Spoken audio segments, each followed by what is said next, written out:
आगामी कार्यक्रम प्रायोजित किया है जॉयस मायर मिनिस्ट्रीज के मित्रों और सहयोगियों ने। और वेट्रेस हमारे पास आती है, हमारे पास से ये पाई लेकर, और मैं उसकी तरफ देखती रही और माइक उसकी तरफ देख रहा था। और अंत में माइक ने उस लेडी से कहा, वो क्या है? उसने कहा कोकोनट क्रीम पाई। मैंने कहा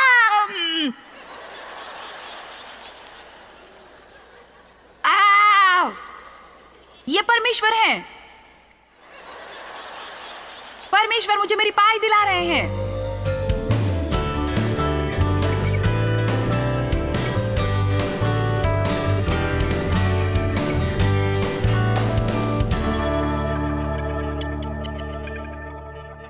बस ये मेरे हृदय में था कि बाइबल में अपने सबसे मनपसंद वचनों पर मैं उपदेशों की एक श्रृंखला करूं, और क्यों एक तरह से आपसे साझा करूं कि मेरे जीवन में उस समय क्या हो रहा था जब परमेश्वर ने मेरे ऊपर ये शास्त्र वचन प्रकट किए। और मेरे ख्याल से आप इनमें से हर एक से रिलेट करेंगे, पर इनमें से कुछ शायद सचमुच आपके दिल में घर कर जाएंगे। शायद उस क्षेत्र में जहां आप इस समय आप अपने जीवन में हैं। तो आज का उपदेश एक विषय के बारे में नहीं है। इससे पहले कि हम ख़त्म करें, ये 10 अन्य विषयों के बारे में हो सकते हैं। हर बार जब मैं बैठकर इस पर नज़र डालती हूँ, मैं इसमें शास्त्र वचन जोड़ती जाती हूँ, और इसलिए मुझे इसे बंद करना पड़ा और कहना पड़ा बेहतर होगा मैं इसमें और कुछ ना जोड़ूँ। इसलिए मैं जानती हूँ कि मैं इन सबको ख़त्म नहीं कर पाऊँगी, पर मैं इन पर काम करती रहूँगी जब तक मेरा जी चाहेगा। मैं उसे स्वयं से बाहर निकालूंगी जो मेरे अंदर चल रहा है। आप में से कितनों के कुछ मनपसंद शास्त्र वचन हैं, जो बातें हैं जो सचमुच आपके लिए बहुत मायने रखती हैं, और जानते हैं ये शायद वैसी ही कुछ चीज़ें जो परमेश्वर ने आपको दिखाई हैं या आपके सामने प्रकट की हैं जब आपको इनकी ज़बरदस्त ज़रूरत थी। मेरे ख्याल से हम में से बहुत कुछ जो कुछ समय से परमेश्वर के साथ चलते रहे हैं, आपके पास कुछ शास्त्र वचन होंगे जिनके बारे में आप कह सकते सचमुच कि उन्होंने उससे आपके लिए भेजा जब आपको ज़रूरत थी। और मैं सचमुच चाहती हूँ कि लोग वचन का अध्ययन करें, ना केवल वचन पढ़ें वरन वचन का अध्ययन करें। इसलिए मैं इसका कुछ भाग कर रही हूँ, क्योंकि मैं सचमुच ये उम्मीद करती हूँ कि ये आपकी मदद करेगा सच्ची सामर्थ्य देखने में जो परमेश्वर के वचन में निहित है। परमेश्वर के वचन में सामर्थ्य है। तो मैं बहुत अरसा पहले से मसीही थी, इससे पहले कि मैं सचमुच वचन का अध्ययन शुरू करूं।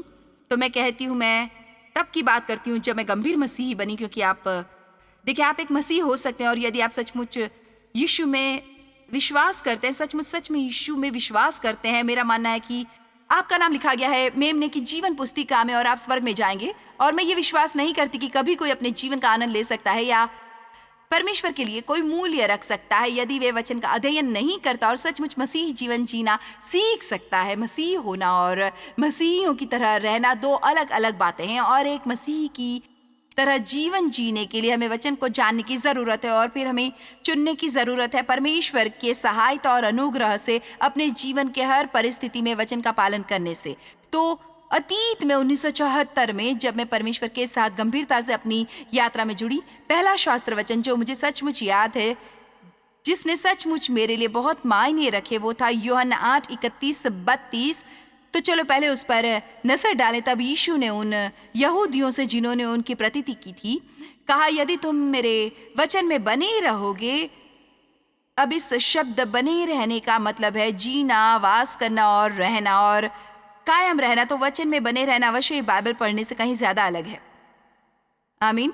यदि तुम मेरे वचन में बने रहोगे, मेरे उपदेशों की गांठ बांध लोगे और उनके अनुसार जियोगे, तो सचमुच मेरे चेले ठहराओगे और सत्य को जानोगे, और सत्य तुम्हें स्वतंत्र करेगा। अब क्या कारण है कि वो मेरे लिए महत्वपूर्ण था?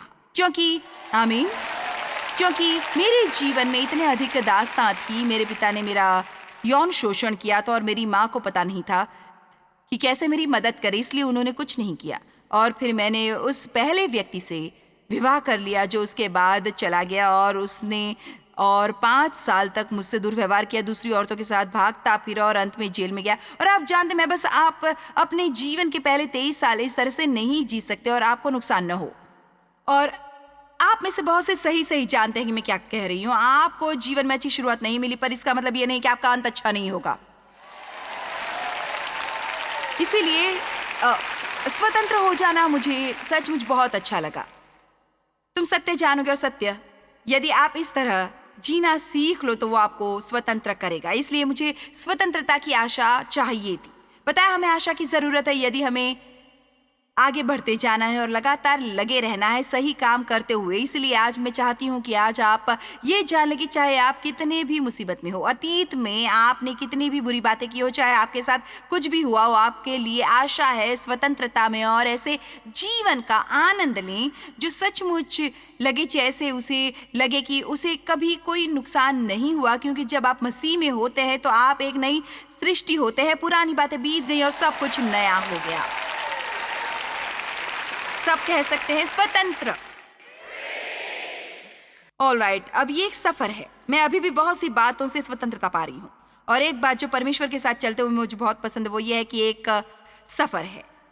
वो जिसने मुझ में अच्छा काम शुरू किया वही इसे संपूर्ण करेगा और इसे अपने अंजाम तक लाएगा। आप वहां नहीं है जहां आपको होने की जरूरत है, पर परमेश्वर का धन्यवाद आप वहां नहीं जहां आप हुआ करते थे। आप ठीक ठाक हैं। आज एक अच्छा दिन है। एक बात और जो मैं याद रखती हूँ कि परमेश्वर ने सचमुच इसका मुझ पर प्रभाव डाला, और इसमें से कुछ बात ईमानदारी से कहूँ उन्हें 2 या 3 वर्ष लग गए मुझ में प्रकाश बनने के लिए। और आपको ये जानने की ज़रूरत है कि बस शास्त्र वचन को पसंद करने का मतलब ये नहीं कि आपके जीवन में कार्य कर रहा है सिर्फ इसलिए कि आपने इसे अपने बाइबल में अंडरलाइन किया है। इसका ये मतलब नहीं कि आपके जीवन में ये कार्य करता है। इसलिए शायद आपको किसी बात का पूर्ण बोध पाने के लिए शायद पूरे दिन लग जाए। केवल हमें सिर्फ जानकारी ही नहीं चाहिए, हमें चाहिए प्रकाश। दोनों में अंतर है। इसलिए बार बार एक ही चीज सुनने के प्रति जिद्दी ना हो, या अपनी बाइबल में ही जाते हुए पढ़ना, फिर से पढ़ना और उसी शास्त्र वचन पर बार बार ध्यान लगाना। अब परमेश्वर को मुझे सिखाना पड़ा कि वो मुझसे प्रेम करते हैं, और ये कि वो बिना शर्त ही मुझसे प्रेम करते हैं। और इस सुबह मैं कुछ क्षणों के लिए उस पर रुकूंगी। हम ये जानना चाहेंगे कि हम ठीक ठाक हैं। हमारे अंदर ही अंदर हम ये जानना चाहते हैं कि हम स्वीकार्य हैं, और ये कि हम स्वीकार्य हैं जैसे हम हैं वैसे ही। इसका मतलब ये नहीं कि हमें बदलने की जरूरत नहीं और बेहतर होने की, पर परमेश्वर हमसे बिना शर्त प्रेम करते हैं। हम ये नहीं समझते, मैं समझती नहीं कि बिना शर्त का क्या मतलब है। मैं 40 साल से इसे समझने की कोशिश करती रही हूँ। मैं अपने जीवन के हर दिन अभी भी इसे पूरी तरह नहीं समझ पाती हूँ, पर परमेश्वर हमसे पूरी तरह प्रेम करते हैं, इससे अलग हटकर जो हम करते हैं। और जब हम वो प्रेम ग्रहण करते हैं तो बिना शर्त प्रेम, और फिर ये हमें सही काम करने की चाहत देता है। तो यदि हम सही काम करने की कोशिश कर रहे हैं ताकि परमेश्वर हमसे प्रेम करे, फिर ये बन जाता है शरीर का कार्य, और हम व्यवस्था के अधीन रह रहे हैं क्योंकि हम उससे खरीदने की कोशिश करें जो मुक्त वरदान है। पर यदि हम उसका प्रेम ग्रहण करें, फिर हम ये पाएंगे कि हम उनसे प्रेम कर रहे हैं क्योंकि उन्होंने हमसे प्रेम किया, और हम उस प्रेम के द्वारा हम सही काम करना चाहेंगे, और हम वो सब काम करेंगे जो हमें करना ज़रूरी है सही काम करने के लिए। और हम सचमुच बहुत शौकित होंगे यदि हम सही काम नहीं करते, सिर्फ इस प्रेम की बात के कारण जो हम में और परमेश्वर में चल रहा है। प्रेम है जो एक टूटे हुए हृदय को चंगाई देता है। प्रेम वो है जो एक घायल प्राण को चंगा करता है। परमेश्वर नहीं चाहते कि हम इस प्रेम को एक उपदेश या थ्योरी की तरह अपनाएं जो हम सुनते हैं, और यहाँ ही मेरे ख्याल से ये मेरे लिए जीवन बदलने वाला साबित हुआ। मेरी राह में आया, मेरी राह में कुछ नहीं आया, परंतु परमेश्वर मुझे उस तक लेकर गए। हाँ, ये बस मेरी राह में आया। 1 यूहन्ना 4:16 जानते हैं, ये दिलचस्प है। आप शास्त्र वचन पढ़ सकते हैं, और ये जरूरी नहीं कि वे, मेरा मतलब है कि अच्छे हैं, पर इसके आपके लिए इतने ज्यादा मायने नहीं होते। आप में से कितने ये जानते हैं कि ये क्यों है? आप इसे पढ़ सकते हैं और ये ऐसा होगा आपके लिए, ये होगा आपने अपने पूरे जीवन में इसे कभी भी इस तरह नहीं देखा था। अब देखिए, परमेश्वर के वचन के बारे में यही सबसे एक्साइटिंग भाग है। तो ये रहा 1 यूहन्ना 4:16, और हमें उसकी प्रतीति है। और मुझे एम्पलीफाइड बाइबल बहुत पसंद है। मैंने 40 साल इसे ही सीखा और सिखाया है। और आप जानते हैं कि मैं ग्रीक की विद्यार्थी नहीं, तो ये एक तरह से उन शब्दों को विस्तार में बताता है जो शायद मैं कभी न समझ पाऊँ, और हमें उसकी प्रतीति है, हम समझते हैं, पहचानते हैं, और हम इसके प्रति सचेत हैं उसके अवलोकन द्वारा और अनुभव द्वारा, और विश्वास करते हैं। हम उसमें बने रहते हैं, उसमें अपना भरोसा रखते हैं और उस पर निर्भर रहते हैं। और जो प्रेम परमेश्वर हमसे रखता है, परमेश्वर प्रेम है, जो प्रेम में बना रहता है वह परमेश्वर में बना रहता है और परमेश्वर उसमें बना रहता है। आप कहेंगे ओ क्या खैर, उसके बारे में मैं तुम्हारे बारे में क्या इतना महत्वपूर्ण था। 2 शब्द वापस चलो, वचन 16 पर नहीं, वहीं वापस जहां हम थे। एक यूहन्ना, हाँ आप ये शब्द देखे, सचेत था, हम इसके प्रति सचेत और हम देखते हैं बस ये नहीं 2 शब्द जैसे पन्नों से निकलकर मेरी ओर कूदे और जो परमेश्वर मुझे सिखाने लगे वो ये था। अब याद रखें, मैं एक तरह से आपको अपने व्यक्तिगत जीवन में आने दे रही हूं कि इसने मेरे लिए किस तरह काम किया। जो परमेश्वर मुझे सिखाने लगे वो ये था कि मैं उन्हें देखूं, कि वो मेरी रोजाना की जिंदगी में मुझसे कैसे प्रेम करते हैं उसे देखे, उस पर गौर करें, इसको एक बड़ी बात बनाए, इसके प्रति सचेत रहे। जानते हैं आपके आसपास बहुत सी बातें हो रही होती हैं और आप पूरी तरह से इसके प्रति अचेत रहते हैं। ये अद्भुत है कि हम कितने चमत्कार मिस कर देते हैं जो परमेश्वर हमारे जीवनों में कर रहे होते हैं, क्योंकि हमारा दिमाग कहीं और लगा है और हम इस पर ध्यान नहीं देते। तो हम आपको एक छोटा सा उदाहरण देते हैं। ये मेरे साथ हुआ जब से मैं इस शहर में आई और इस तरह की बातें हमेशा होती रहती हैं। और यदि आप अपने जीवन में इन बातों पर गौर करने लगेंगे, मैं असल में सचमुच परमेश्वर के साथ आपके चलन को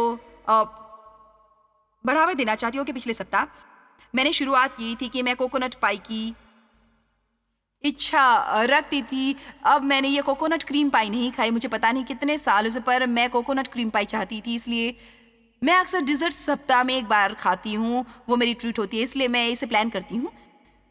मुझे सब कुछ खामोश चाहिए होता है जब मैं खाती हूँ। मैं किसी से बात नहीं करना चाहती जब मैं इसे खा रही होती हूँ। जब मैं इसे खा रही होती हूँ तो मैं फ़ोन कॉल भी नहीं चाहती।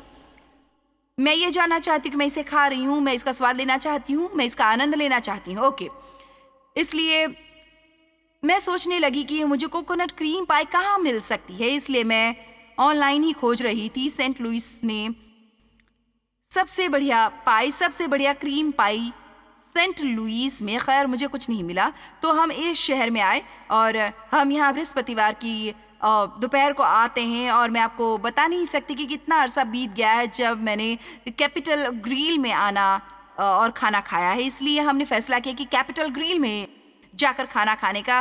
खैर हमें खिड़की के पास एक अच्छा टेबल मिला और वेट्रेस हमारे पास की टेबल पर आती है ये छोटी सी पाई लेकर, और मैं उसे देख रही थी और माइक भी उसे देख रहा था। और अंत में माइक ने उस महिला से कहा, वो क्या है? उसने कहा कोकोनट क्रीम पाई। और मैं कहने लगी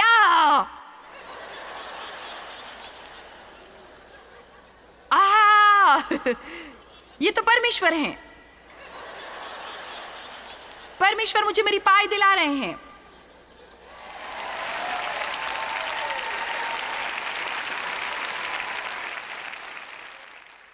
अब देखें, ये मेरे लिए एक बहुत बढ़िया बात थी। परमेश्वर इसकी परवाह करते थे कि मुझे कोकोनट क्रीम पाई की कितनी इच्छा थी।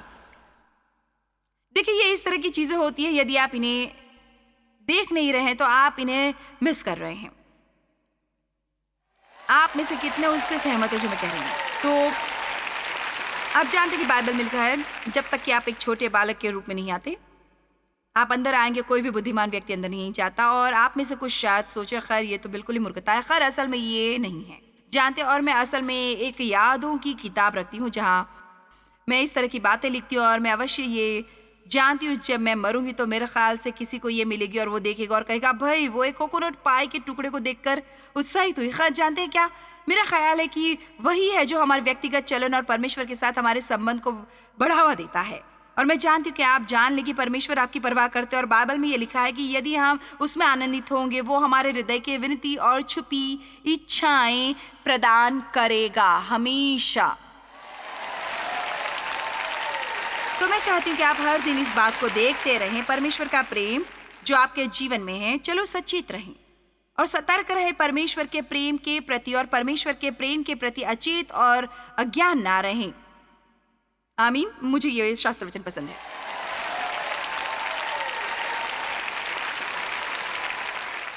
और फिर मैंने प्रार्थना की, इफिसियों 3:17-18 आपके लिए आज सुबह पर वे परमेश्वर के प्रेम के बारे में इतने अच्छे हैं। और तो मैं यहाँ आपके लिए एक और वचन पढ़ना चाहूंगी। मसीह तुम्हारे, इफिसियों 3:17, और विश्वास के द्वारा मसीह तुम्हारे हृदय में बसे, ये कोई भावनाओं की बात नहीं है, ये विश्वास की बात है। बस ही रहे, बने रहे और अपना स्थायी घर बना ले। इसका मतलब यह है कि वो आप में रहने के लिए आ रहे हैं, आपके हृदयों में, कि तुम प्रेम में जड़ पकड़कर और नींव डालकर। जानते हैं, जब हम प्रेम में गहराई से जड़ पकड़ लेते हैं तब हमारे जीवन में कुछ भी हो जाए हमें ये कहने की जरूरत नहीं पड़ती, खैर प्रभु क्या तुम मुझसे अधिक प्रेम नहीं करते। ऐसा कभी भी मत कहो। कभी भी परमेश्वर की बेइज्जती ना करें, जिसने अपने इकलौते पुत्र को संसार में भेजा, निर्दयी मृत्यु मरने के लिए भेजा, एक प्रेम के काम स्वरूप। कभी भी ये ना कहें खैर प्रभु आप मुझसे और अधिक प्रेम नहीं करते। आपको ये कहने की जरूरत नहीं है, मैं ये समझ नहीं पा रहा मेरे जीवन में क्या हो रहा है, पर मैं ये जानता हूं कि आप मुझसे प्रेम करते हैं। मैं आपको ये बताना चाहूंगी कि हमारे जीवन में कुछ बातें होती हैं जो आपको समझ नहीं आती और शायद आप कभी नहीं समझ पाएंगे जब तक कि आप स्वर्ग नहीं जाते, कि आपको शक्ति मिले। देखिए, मेरा विश्वास है कि परमेश्वर के प्रेम को जानना आपको शक्ति दिलाता है। तुम प्रेम में जड़ पकड़कर और नींव डालकर सब पवित्र लोगों के साथ भली भांति समझने की शक्ति पाओ। परमेश्वर के भक्त लोग और उस प्रेम का अनुभव। आप देखें कि मैं इसी की बात कर रही हूं। कोकोनट पाई ने मुझे वो अनुभव दिलाया। खैर, मैं क्षमा चाहूंगी पर यह सही है, हम इतना कुछ मिस कर देते हैं ज्यादा व्यस्त बनने के चक्कर में। यहाँ ही परमेश्वर के साथ हमारे संबंध को होने की जरूरत है, हमारे प्रतिदिन के जीवन में। आमीन। परमेश्वर बस चर्च के लिए नहीं है, वो आपके जीवन के लिए, हर चीज के लिए। वो उन सब बातों की परवाह करते हैं जिनकी आप परवाह करते हैं। वो आपके हर भाग की परवाह करते हैं, आपके जीवन के हर पहलू की, हर बात जो आप करते हैं, हर इच्छा जो आप में है। परमेश्वर आपसे इतना प्रेम करते हैं कि वो आपके लिए करेंगे, सही समय पर आपको वो चीज़ें देंगे जिसकी आपको ज़रूरत है और आप चाहते हैं। पर धन्यवाद हो, वो आपको वो चीज़ें नहीं देंगे जो आपको चोट पहुँचाए, चाहे आपको इसकी कितनी भी ज़रूरत हो।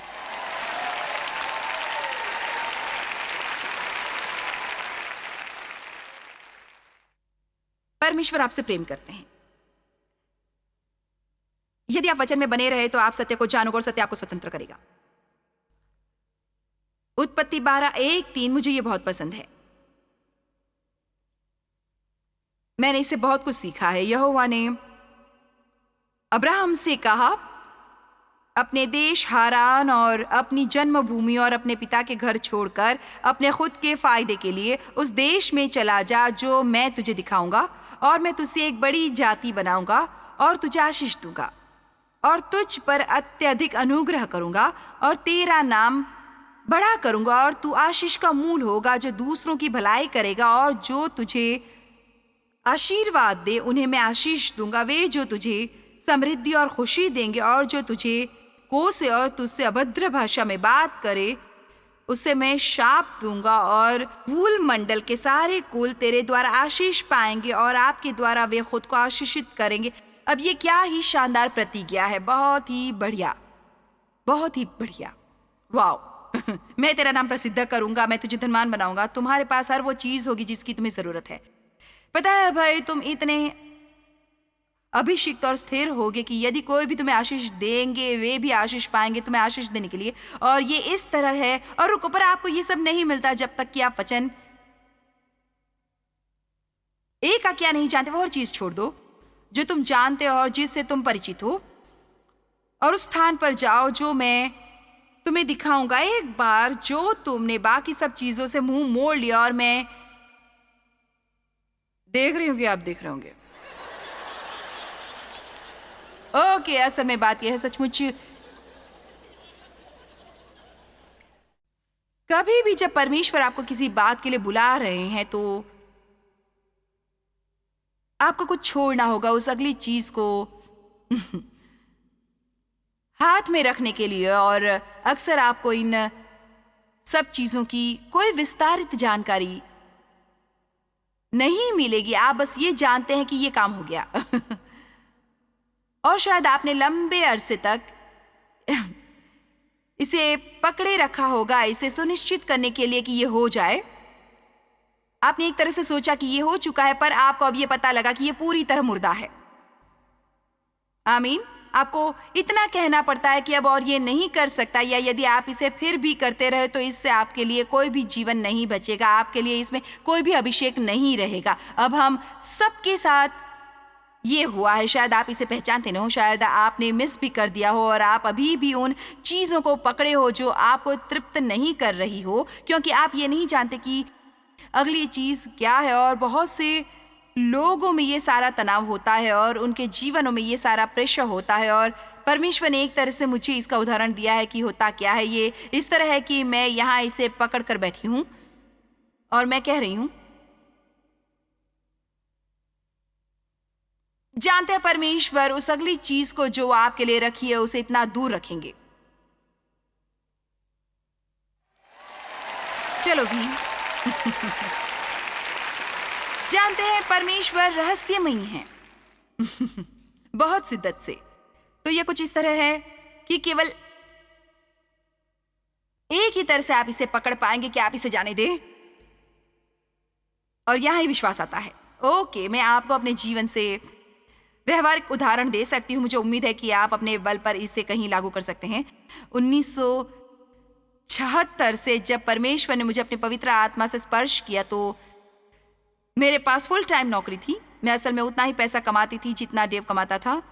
मेरी कार थी, उसके पेट्रोल का खर्चा दिया जाता था। मेरा मतलब डेव अच्छा पैसा कमाता था और मैं अच्छा पैसा कमाती थी, इसलिए हमारे पास पैसों की कोई कमी नहीं थी। और मेरी नौकरी पर मेरे पास एक अथॉरिटी वाला पद था। अपनी नौकरी छोड़ने की मेरी कोई मंशा नहीं थी। और जब परमेश्वर ने मेरे जीवन को छुआ और मुझे उपदेश देने का बुलावा दिया, मैंने ये नहीं किया था, मेरी शिक्षा नहीं थी, मैंने ट्रेनिंग नहीं ली थी और इस तरह की चीज़ें होने लगी।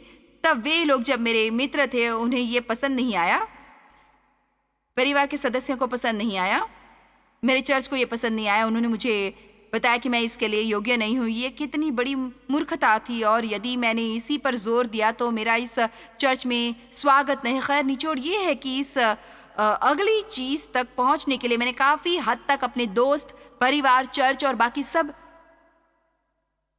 खो दिया। मेरे पास कोई प्रूफ नहीं था कि मैं कभी ऐसा करने वाली हूँ। मुझे ऐसा महसूस हुआ कि मैंने परमेश्वर की ओर से ऐसा सुना है, पर मेरे पास कोई सबूत नहीं था, मेरे पास नहीं था। मेरा मतलब है इस पूरी बात का कोई तुक भी नहीं बनता। ये बस मूर्खतापूर्ण लग रहा था सचमुच। इस बारे में यह भी सोचना मैं जहाँ से थी और मेरी पृष्ठभूमि जहाँ से थी कि सचमुच मैं कुछ ऐसा कर सकती थी। और मैं यहाँ किसी से ये नहीं कह रही कि चोटी से कूद जाए और कुछ मूर्खतापूर्ण बातें करे, पर मैं ये कह रही हूँ कि अंत में यदि आप सचमुच इसका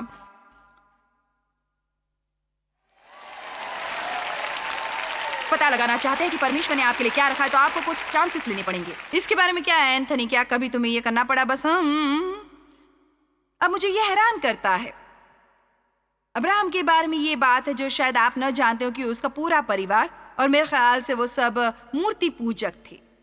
अब परमेश्वर ने किसी ऐसे को ढूंढ लिया है कि जिसके बारे में वो सोचते हैं कि वे उसके साथ काम कर सकते थे, पर वो सचमुच नहीं कर सकता था। अब ध्यान से सुनिए जो मैं कहने वाली हूँ, वो अब्राहम के साथ वो नहीं कर सकते थे जो वो चाहते थे। आप में से कुछ आपको महसूस होता है कि आप अलग कर दिए गए हैं, क्योंकि आप में कुछ है जो आप सोचते हैं कि आपको करने की ज़रूरत है, करना है, कर सकते हैं, पर आपको उस प्रभाव से दूर जाना पड़ेगा जो आपके आसपास है, क्योंकि यह अविश्वासी प्रभाव है, ये एक हतोत्साहित करने वाला प्रभाव है, ये पराजय करने वाला प्रभाव है, ये पापी प्रभाव है। खैर देखिए, अब यहाँ हम तन्हा नहीं होना चाहते। हम नहीं चाहते कि कोई हमारे बारे में बात करे, हम नहीं चाहते कि कोई हमें गलत समझे, हम नहीं चाहते कि कोई हमारा निर्णय ले, इसलिए हम उसी चीज के साथ बने रहते हैं जो मुर्दा हो चुकी है क्या कोई मुझे समझ रहा है? हम बस उसी चीज के साथ लगे रहते हैं जो मुर्दा हो चुकी है, बजाय चांस लेने की कि भी परमेश्वर सही है और वो राजी है जो हमें लॉन्ग टर्म लाभ के लिए एक शॉर्ट टर्म कीमत देने को राजी है। परमेश्वर का वचन सामर्थ्य से भरा है, और दाऊद ने कहा, मैं परमेश्वर के निर्णय की घोषणा करूंगा। तो निर्णय का मतलब है लिखा जाना, और घोषणा का मतलब है अपना मुंह खोलना। इसलिए परमेश्वर के वचन को अपने जीवन में, अपने परिवार और अपने भविष्य में स्वीकार करने में समर्थ है। उन शब्दों में सामर्थ है जो सचमुच बातें बाहर निकालेंगे आत्मिक संसार से, उस सांसारिक संसार में जहां आप रहते हैं। अब यकीनन आप तो ये नहीं सोच रहे होंगे कि मैं पागल हो गई हूँ और मैं मनगढ़ंत बातें कर रही हूँ। मेरे पास शास्त्र वचन है उस सब का बैकअप करने के लिए जो मैं कर रही हूँ। पर इससे पहले कि मैं इन शास्त्र वचनों को जानती, इससे पहले कि मैं इन शास्त्र वचनों के प्रति सतर्क भी होती, मैं ये जानती हूँ कि ये परमेश्वर की इच्छा है। क्योंकि अतीत में 70 के दशक में शुरुआत में परमेश्वर मुझसे निपट रहे थे इतना नेगेटिव होने के बारे में। मैं इतनी नेगेटिव व्यक्ति थी, मेरा सचमुच बुरा पालन पोषण हुआ था और मेरे पिता सचमुच नेगेटिव थे और उन्होंने मुझे कुछ इस तरह सिखाया कि किसी भी बात के अच्छे होने की अपेक्षा ना करो, फिर तुम निराश नहीं होगे जब ये नहीं होती। इसलिए मेरा मतलब है मेरा बहुत खराब रवैया था। इस तरह परमेश्वर ने मुझसे निपटना शुरू किया जब वो मुझे सिखा रहे थे कि नेगेटिव ना हो। और मैं सचमुच कोशिश कर रही थी और मेरा मतलब है 6 महीने तक मुझे लगा कि मैं सचमुच बहुत अच्छा काम कर रही हूँ, पर कुछ बदल नहीं रहा था। क्या आपको ये उत्तेजित नहीं करता जब आपको लगे कि आप सचमुच अच्छा कर रहे हैं और कुछ बदल नहीं रहा? और ये इसलिए मैं परमेश्वर के पास गई और मुझे समझ नहीं आ रहा। आपने मुझे बताया था कि मैं नेगेटिव ना बनूं और मैं नेगेटिव नहीं हूँ और मैंने नेगेटिव बातें करनी बंद कर दी और कुछ भी नहीं बदला और ये है जो मेरे हृदय में आया है। खैर, तुमने नेगेटिव बातें करनी छोड़ दी है पर तुम कुछ भी पॉजिटिव नहीं कर रही।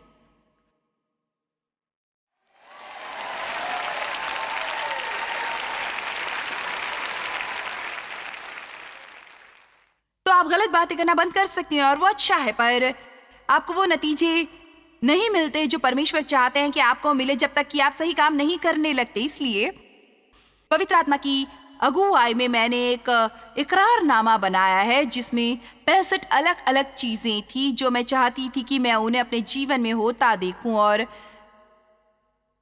मैंने अपना होमवर्क किया। मैंने उनमें से हर एक के बैकअप के लिए एक शास्त्र वचन ढूंढा।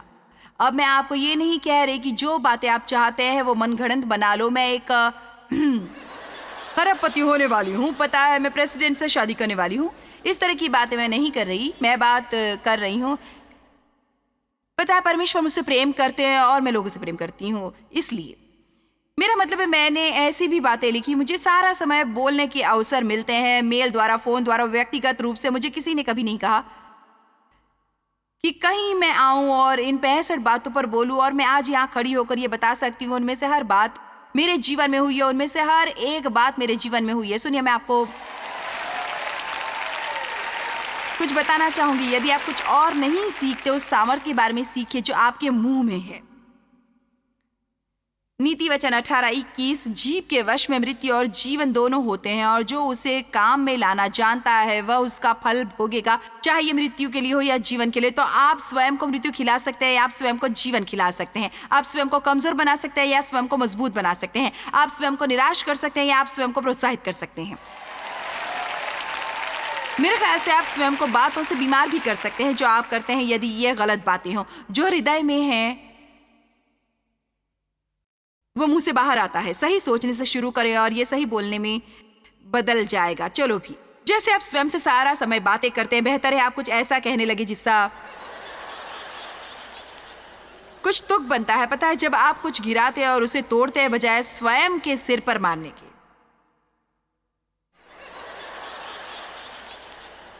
मैं कितना मूर्ख हूं, आप कहें मैं मसीह में परमेश्वर की धार्मिकता हूं। चलिए भी, कभी भी अपने खुद के मुंह से अपने बारे में कोई नेगेटिव बात ना कहें। अपने खुद के मुंह से अपने बारे में एक भी बात ना कहें। आप कहें मैं बुद्धिमान हूँ, मैं अभिषिक्त हूँ, मैं स्वतंत्र किया गया हूँ, परमेश्वर मुझसे प्रेम करते हैं, आज मेरे साथ कुछ अच्छा होने वाला है। इसलिए मैं दिन में 2 बार, हर दिन 6 महीने तक मैं अपने घर में खड़ी होती और पूरी उस लिस्ट को देखती और उन चीजों को ऊंची आवाज में इकरार करती और मेरे जीवन में बातें होने लगी। अब मैं जानती हूं कुछ लोग उसे कहते हैं, खैर, नाम लो, दावा करो और आप जानते हैं कि वही है। चलो भी, वो कोई भी बात करने की कोशिश ना करें जिसको बैकअप करने के लिए आपको शास्त्र वचन ना मिले। रोमियो 4:17। मैं आपको यह दिखाऊंगी कि परमेश्वर ने यह पहले किया। मेरे ख्याल से ये मैं आपको जैसे भी दिखाऊंगी, जैसा लिखा है कि मैंने तुझे बहुत सी जातियों का पिता ठहराया है। वो अब्राहम के बारे में बात कर रहा था। उसे हमारा पिता ठहराया गया था उस परमेश्वर के सामने जिस पर उसने विश्वास किया और जो मरे हुओं को जिलाता है और जो बातें हैं ही नहीं उसे पूर्व सूचित किया गया और उसे प्रतिज्ञा दी गई। उनका नाम ऐसा लेता है कि मानो वे हैं। क्या आप ये देख सकते हैं परमेश्वर ऐसा करते हैं? परमेश्वर उन बातों का नाम लेते हैं जो हैं ही नहीं पर वे हैं। जब कुछ ऐसा है जो वो जानते हैं कि वो भविष्य में करना चाहते हैं, वो उसके बारे में बात करने लगते हैं जैसे कि वो पहले ही हो चुका है। इसलिए उन्होंने अब्राहम का नाम बदलकर इब्राहिम रख दिया, क्योंकि इब्राहिम का मतलब था जातियों का पिता। आमीन। मेरा नाम क्या है? मेरा पहला नाम जॉयस नहीं है, ये है पाउलीन। और पाउलीन का मतलब है छोटी प्रचारक। और मेरे पिता जिन्होंने मेरा शोषण किया, उन्होंने मेरा नाम पाउलीन रखा। उन्हें जरा भी अंदाजा नहीं था कि वो क्या कर रहे हैं। और जॉयस का मतलब है एक प्रसन्न आत्मा के साथ। आमीन। तो हर बार जिस व्यक्ति ने मेरा शोषण किया वो पुकारता था, पाउलीन जॉयस यहाँ आओ, नन्ही प्रचारक प्रसन्न आत्मा वाली यहाँ आओ। मुझे ये बहुत पसंद है, मुझे ये बहुत पसंद है, मुझे ये बहुत पसंद है। मैं बस ये सोचती हूँ कि ये कुछ ऐसा है जो परमेश्वर ने मेरे जीवन में किया। मुझे पता नहीं आप कितनी परिभाषाएं ढूंढ सकते हैं अलग अलग नामों की, पर मैंने एक ढूंढी जिसमें लिखा था, आप सुनते हैं पाउलीन प्रेरित के बारे में। खैर, पाल छोटा था और वो एक प्रचारक था, तो पाउलीन पाल से ही निकला है। तो यहाँ मैं हूँ नन्ही प्रचारक प्रसन्न आत्मा वाली। शब्दों में सामर्थ्य होती है। यह जिकेल 37।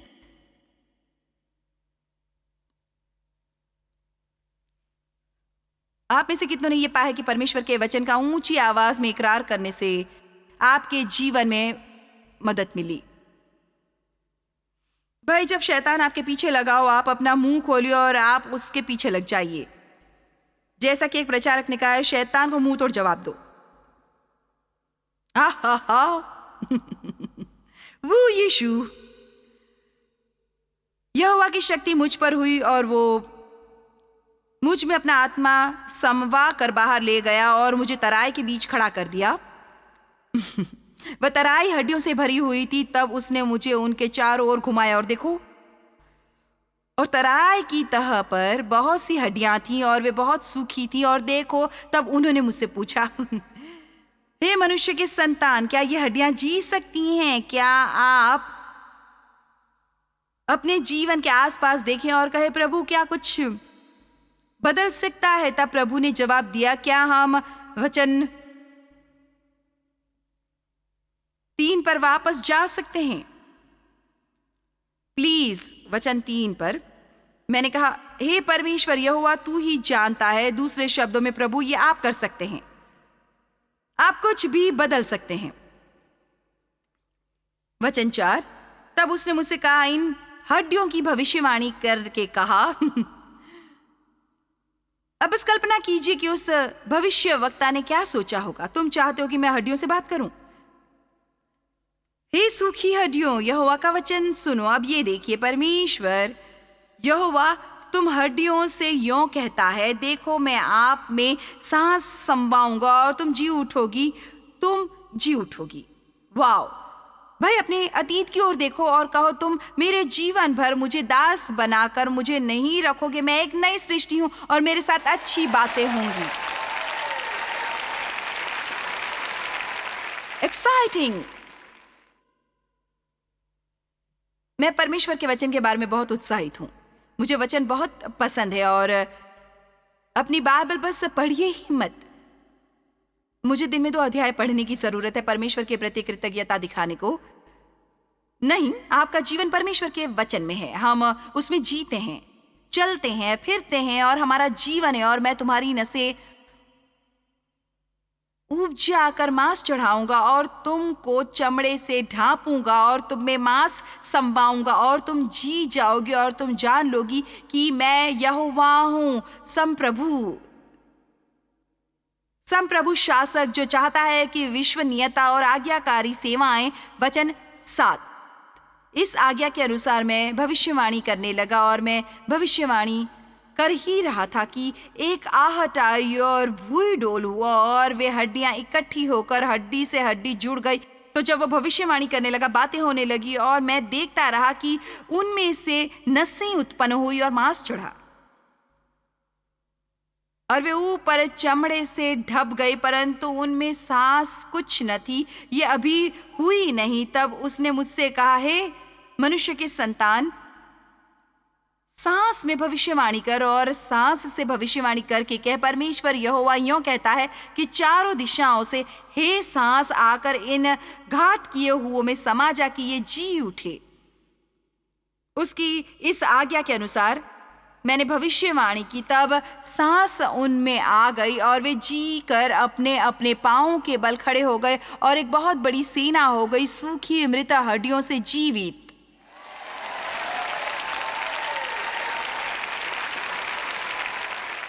आप अपने भविष्य के बारे में कैसे बात करते हैं? खैर, मेरे साथ कभी भी कुछ अच्छा नहीं होगा। मुझे कभी नई कार नहीं मिलेगी, कभी मेरा अपना घर नहीं होगा। खैर, मेरे ख्याल से कभी शादी नहीं कर पाऊंगा। खैर, मेरे बच्चे आखिर में बता नहीं सकता कि क्या बनेंगे। मैं इतना डरता हूं कि मेरे बच्चों का क्या होने वाला है। उस तरह से बातें ना करें, उस तरह से बात ना करें। जब आपके बच्चे पालने में ही हो तो ये कहना शुरू कर दे, तुम परमेश्वर के बच्चे हो, तुम परमेश्वर की बंदी हो और तुम अपने जीवन में महान कार्य करोगे। परमेश्वर एक महान तरीके से तुम्हें इस्तेमाल करेंगे और तुम शादी करोगे एक नए सिरे से जन्मे आत्मा से भरे पति या पत्नी से, और तुम मिलकर बहुत महान कार्य करोगे। और तुम ड्रग्स के व्यसनी नहीं होगे, और तुम एक शराबी नहीं होगे, और तुम अपने पूरे हृदय से परमेश्वर से प्रेम करोगे। चलो भी, इसमें हर दिन कुछ ही मिनट लगते हैं। क्या हो यदि आप दिन में 15 मिनट निवेश करो वचन का इकरार करते हुए, मैं मसीह में परमेश्वर की धार्मिकता हूँ, परमेश्वर मुझसे प्रेम करते हैं और मैं आशा से भरा हूँ, और मैं आज अपेक्षा कर रहा हूँ कि आज मेरे साथ कुछ अच्छा होगा, और मैं अपेक्षा कर रहा हूँ कि आज मेरे द्वारा कुछ अच्छा होगा। शैतान के ऊपर मेरी सामर्थ और अधिकार है और वो मेरे जीवन पर शासन नहीं करेगा। आप ये जानते हैं कि इतने सारे लोग हैं जो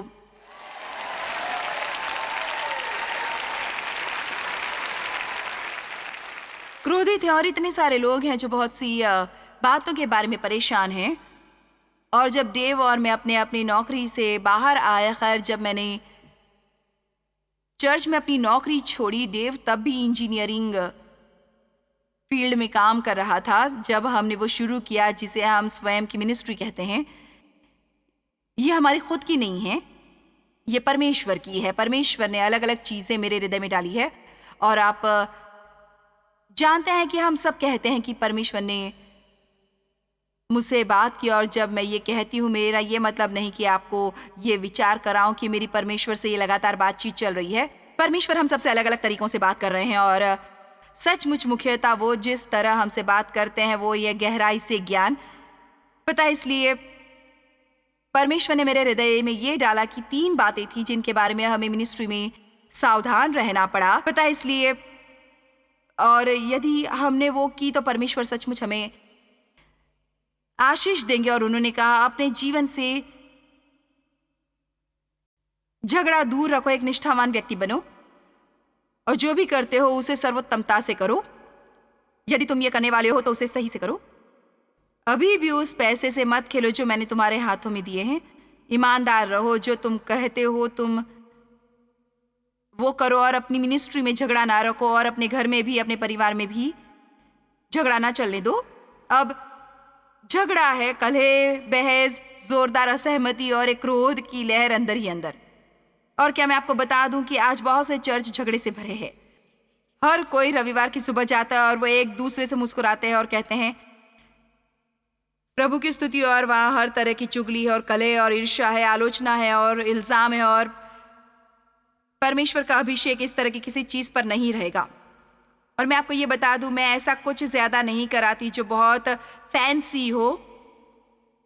मैं बात करती हूँ और इसे अभिषेक प्राप्त होने की ज़रूरत है। मैं परमेश्वर के अभिषेक पर निर्भर करती हूँ कि आप वहाँ बैठे और मुझे सुनने की चाह रखें। आप में से कुछ ने अब घंटों बिताए हैं, बृहस्पतिवार, शुक्रवार, शनिवार और आज की रात। मेरा मतलब है आप में से मुझे सुनने के लिए कितनों ने 8 घंटे बिताए हैं।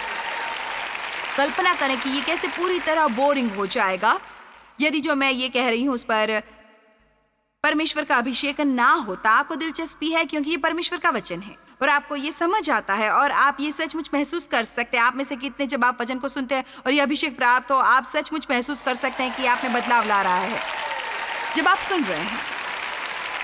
और ये बस ऐसा है कि मेरा मतलब है, अब जानता है ये डॉक्टर के पास जाने से बेहतर है जब आप बीमार होते हैं, क्योंकि दरअसल बात यह है कि हमारे प्राण में बीमारियां हैं जिसके लिए आपको औषधि नहीं मिलती। आप किसी चीज का डोज नहीं ले सकते हैं ईर्ष्या से छुटकारा पाने को। आप जाकर कोई गोली नहीं ले सकते डर से छुटकारा पाने को। पर वचन में सामर्थ है कि हमें छुटकारा दिलाए और हमें आजाद करे उस तरह की सारी बकवास से। इसलिए मैं चाहती हूं जो मैं करती हूँ उस पर अभिषेक हो।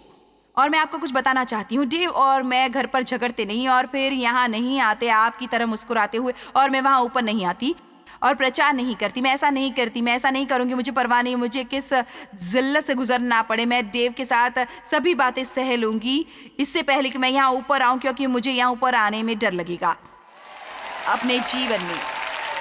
आमीन। और इसे करने में मुझे 3 या 4 मिनट ही लगेंगे, तब फिर हम समाप्त करेंगे। उत्पत्ति 13 वचन 7। आपको यह पसंद आएगा। मैं घोषणा करती हूं कि यह आपको बहुत ज्यादा पसंद आएगा। ठीक है।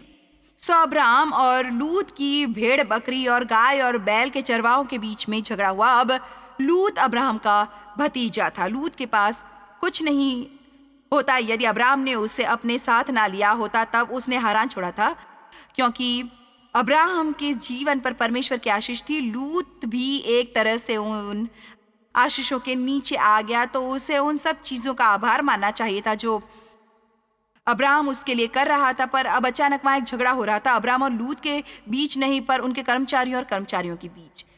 ये कुछ इस तरह से होता यदि मैं यहाँ आई होती आपके बीच प्रचार करने की कोशिश में, और हमारी टीम जिसे हम सेंट लुइस से लाए होते और यहाँ आकर वेन्यू टीम से झगड़ रही होती और वहाँ कई किस्म के झगड़े चल रहे होते। खैर यदि मैं इसके बारे में जानती तो कहती पहले इसे सही करो। मैं माइक को पीछे भेजती इसे सुलझाने के लिए, क्योंकि जो वहाँ पीछे चल रहा है वो उसे अवश्य ही प्रभाव डालता है जो आगे चल रहा है, और मैं उसे नहीं बर्दाश्त करूंगी। मैं बहुत मेहनत करती हूँ कि ऐसा ना हो।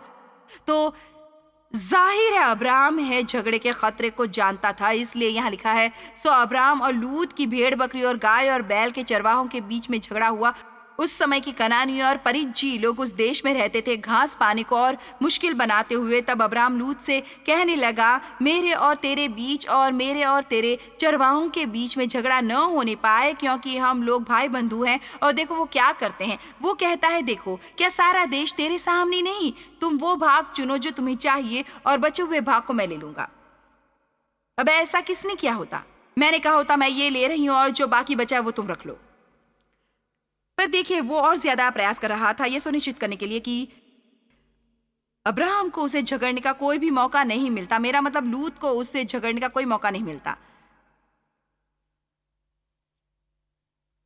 वचन 11। सो लूत अपने लिए यर्दन की सारी तराई, यकीनन ये सबसे सर्वोत्तम हिस्सा था, को चुन के पूर्व की ओर चला गया और वे एक दूसरे से अलग हो गए। अब्राहम तो कनान देश में रहा, पर लूत तराई के नगरों में रहने लगा और अपना तंबू सदोम के निकट खड़ा किया। सदोम के लोग यहोवा के लेखे में बड़े दुष्ट और पापी थे।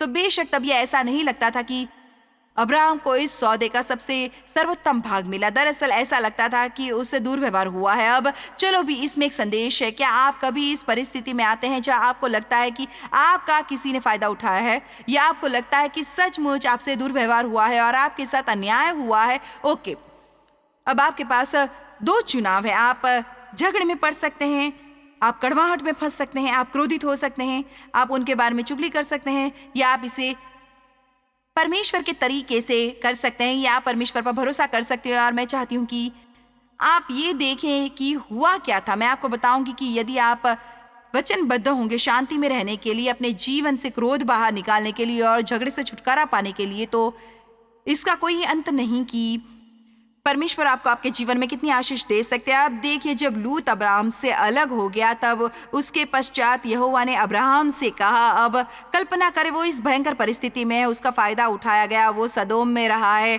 जहां हालात बहुत भयंकर है। लूत बाहर निकल है यर्दन की तराई का सबसे सर्वोत्तम हिस्सा लेकर और वो लुत्फ उठा रहा है। जब लूत अब्राम से अलग हो गया तब उसके पश्चाताप यहोवा ने अब्राम से कहा, आंख उठाकर जिस स्थान पर तू है वहां से उचित दक्षिण पूर्व पश्चिम चारों दृष्टि कर, क्योंकि जितनी भूमि तुझे दिखाई देती है उस सबको मैं तुझे और तेरे वंश को युग युग के लिए दूंगा।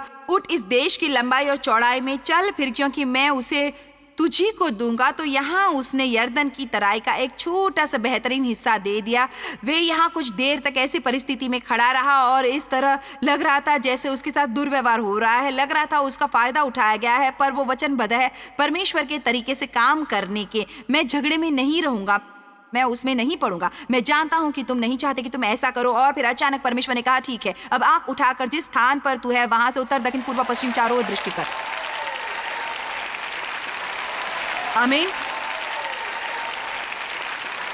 आप अपने जीवन के लिए परमेश्वर की योजना में आगे नहीं बढ़ सकते अतीत से अपने किसी व्यक्ति से घृणा करते हुए जो आपके साथ गलत कर गया हो। आप स्वयं के लिए अफसोस करते हुए आगे नहीं बढ़ पाएंगे क्योंकि आप सोचते हो कि किसी ने आपका फायदा उठाया। मैं आपको कुछ बताऊं, यदि हम परमेश्वर के अनुसार कार्य करेंगे तो नर्क में कोई शैतान नहीं और धरती पर कोई व्यक्ति नहीं जो हमारा फायदा उठा सके और हमें अपने जीवन में परमेश्वर की इच्छा पूरी करने से दूर रख सके। चलिए भी परमेश्वर की प्रशंसा करो।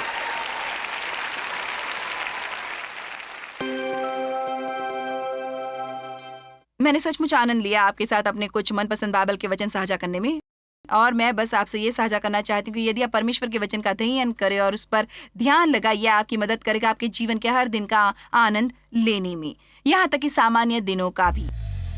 जॉयस मायर मिनिस्ट्रीज में आप हमारे लिए बहुत ही कीमती हैं, जितना कि आप जानते हैं। हम आपकी सराहना करते हैं और इस सेविकाई को दुनिया भर में संभव बनाने के लिए हम अपने दोस्तों और सहभागियों को धन्यवाद देते हैं। हम साथ मिलकर भूखों को खाना खिलाते हैं, गरीबों को कपड़े देते हैं और कई देशों में सुसमाचार बांटते हैं। अपना प्रार्थना निवेदन भेजने के लिए कृपया आज ही संपर्क कीजिए jmmindia.org पर। हमारे स्रोतों के बारे में और भी जानिए, जॉयस की सभाओं की सूची देखिए, हमारे साथ सहभागी बनने के लिए, क्योंकि हम दुनिया भर में मसीह के प्रेम को बांटते हैं।